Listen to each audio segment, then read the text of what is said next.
5 আগস্টের পর দেশে পর্নোগ্রাফির অনেক ওয়েবসাইট খুলে দেওয়া হয়েছে। পর্নোগ্রাফির সঙ্গে ধর্ষণের একটা সম্পর্ক থাকায় দেশের পর্নোগ্রাফির সব ওয়েবসাইট শুক্রবার থেকে বন্ধ করা হবে বলে জানিয়েছেন আইন, বিচার ও সংসদ বিষয়ক উপদেষ্টা আসিফ নজরুল।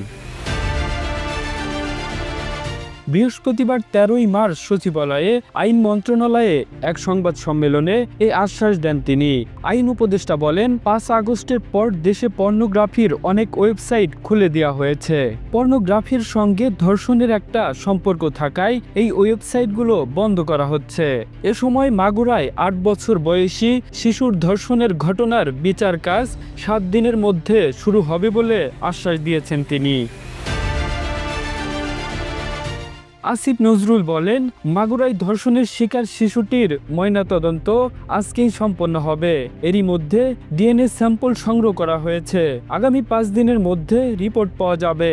এই ঘটনায় 12 থেকে 13 জন 161 ধারায় জবানবন্দি দিয়েছে।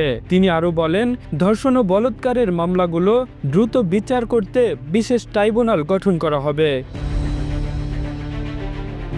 আগামী রোববারের মধ্যে নারী ও শিশু নির্যাতন দমন আইনের সংশোধনীর অধ্যাদেশ জারির চেষ্টা করা হবে।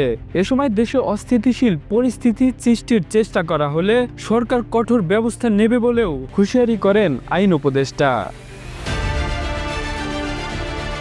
কামরুল ইসলাম, এই ধরা, ন্যাশনাল ডেস্ক।